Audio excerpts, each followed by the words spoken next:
नमस्कार सभी को। आज हम लोग पढ़ेंगे मेरी प्रिय किताब। ये एक निबंध है, इसको हम पढ़ेंगे।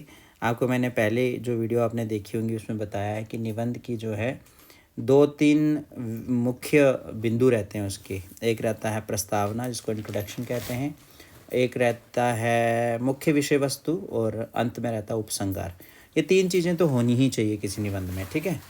तो आज हम मेरी प्रिय पुस्तक या मेरी प्रिय किताब इस विषय पर हिंदी में निबंध जानेंगे। तो चलिए शुरू करते हैं। कहते हैं कि विश्व में सभी संपत्तियों में से पुस्तकें सबसे अधिक मूल्यवान होती हैं, विशेष रूप से उन लोगों के लिए जो पुस्तकों के शौकीन होते हैं। निसंदेह पुस्तकों में ऐसे अमूल्य खजाने होते हैं जिनकी तुलना मित्र नहीं कर सकते, जिन्हें भाई नहीं बांट सकते और जो समय के साथ नष्ट नहीं हो सकता। ठीक है, मैंने बहुत सी पुस्तकें पढ़ी हैं, परंतु मुझे सबसे अच्छी पुस्तक जवाहरलाल नेहरू की आत्मकथा लगी। मुझे इस आत्मकथा की एक प्रति अपने पिछले जन्मदिवस पर मिली थी। अन्य बहुत अच्छे उपहार भी थे, परंतु इस पुस्तक ने मुझे सबसे अधिक आकृष्ट किया या प्रभावित किया। मुझे याद है कि मैं सारी देर रात तक अपने पहले प्रधानमंत्री की जीवन गाथा को पढ़ता रहता था। पुस्तक के पहले वाक्य ने ही मुझे मंत्रमुग्ध कर दिया था। मैं नहीं समझता कि किसी पुस्तक को इससे भी अधिक दिलचस्प तरीके से शुरू किया जा सकता है। मैं प्रायः स्मरणीय पंक्ति को दोहराता रहता हूँ। किसी संपन्न माता पिता के इकलौते बेटे के विशेष रूप में भारत में बिगड़ जाने की प्रवृत्ति रहती है, और जब वह बच्चा अपने जीवन के पहले 11 वर्षों में अकेला ही बच्चा हो तो वह बिगड़ जाने से बच जाएगा। इसकी कोई आशा नहीं की जा सकती। आत्मकथा अत्यधिक रोचक है। ये एक उपन्यास जैसा प्रतीत होता है। प्रत्येक पंक्ति में निष्कपटता दिखाई देती है। पुस्तक में 2 बातों को यथार्थ रूप से व्यक्त किया गया है: लेखक का व्यक्तित्व और भारत के स्वतंत्रता संग्राम का विकास। यह आत्मकथा और इतिहास दोनों ही है। मैं मानता हूँ कि मैं इतिहास की तुलना में आत्मकथा के भाग को अधिक पसंद करता हूँ। संभवतः मेरा मस्तिष्क इतना परिपक्व नहीं है कि वह भारत की स्वतंत्रता संग्राम के संबंध में पंडित जी के वर्णन का मूल्यांकन कर सके। मुझे आशा है कि कुछ वर्षों बाद मैं पुस्तक के इस भाग के महत्व को आज से अधिक समझूंगा। पंडित जी के जीवन की कथा ने मुझे बहुत प्रभावित किया है। मैंने जब ये पढ़ा कि बचपन में एक पेन की चोरी करने पर पंडित जी की उनके पिता ने किस प्रकार से ज़ोरदार पिटाई की थी, तो मैं अपनी हंसी को ना रोक पाया।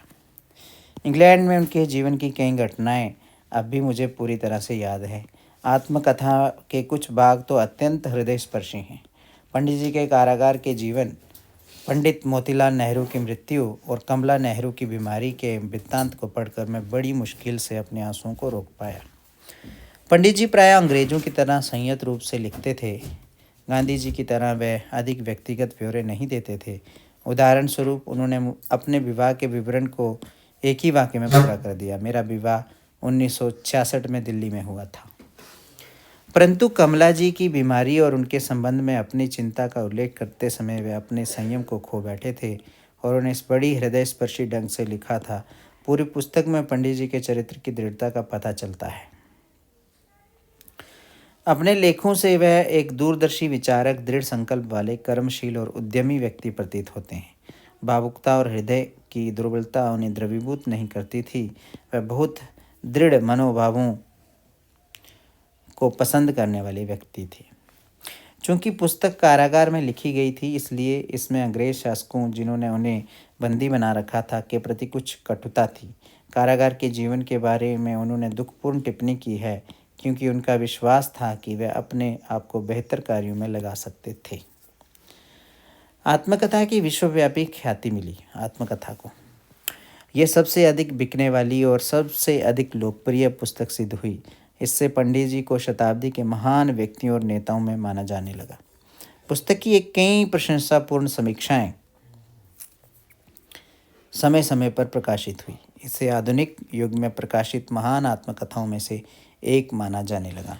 अंग्रेजी भाषा पर पंडित जी के ज्ञान की बहुत अधिक प्रशंसा की गई। तो अब आपने दोस्तों बताना है या आपको निबंध कैसा लगा, कमेंट में जाकर के ज़रूर बताएं। वीडियो को लाइक करें। और भी बहुत उपयोगी वीडियो इस चैनल पे उपलब्ध हैं, उन्हें भी देखें। चैनल सब्सक्राइब कर लें। और क्योंकि ये ऐसे जो है बिल्कुल छोटा सा है, ठीक है, स्मॉल ऐसे जिसको हम कह सकें, मतलब लघु लघु निबंध है, ठीक है। आप चाहें तो इसको विस्तार से लिख सकते हैं। आपको शुरुआती जानकारी ही देना मेरा मुख्य उद्देश्य था। तो पूरा निबंध जो है वो भी इस चैनल पे अवेलेबल है, आप उसे भी देखें जा कर के। तो आज तक के लिए इतना ही, धन्यवाद।